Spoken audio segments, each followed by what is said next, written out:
AIGP Ubardo Bamunoba orukora hanshonga za polisi n'umuntu wa burijo ariyo mucyanga cya burenge bwizoba n'ekigenerwa cyo kurwaniza ubushoma bw'amatungo obukwasira hansi na higuru za district za rukuza munezero kwejombero mu kurisa kandi izobe ryanyu mwabazi yashikira mu district y'ibanda aha barisa bore kirembera okwetwire bashobire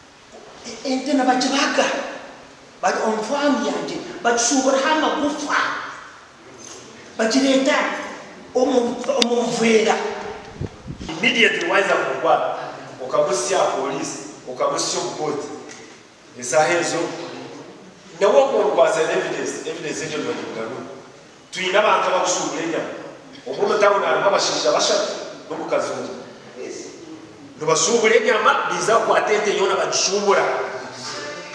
batware beef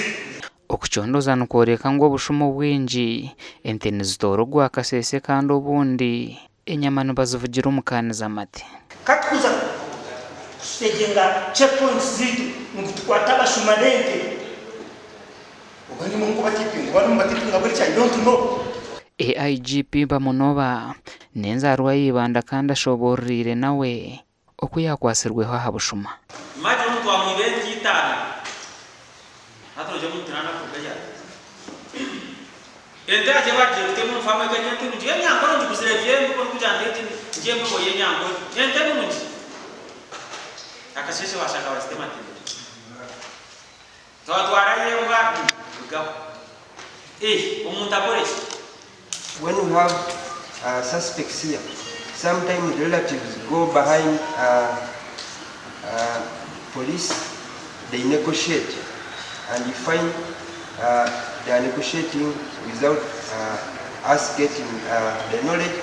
and then later on they don't come back to follow up. Urukiko rumanyisibwe ngo hariho ibikonje birukwatanisa na polisi omukwibente twagira ngo za road broker zitebweho kubasa kuzibira abashuma abo kurugo mwanya kuzo mugundi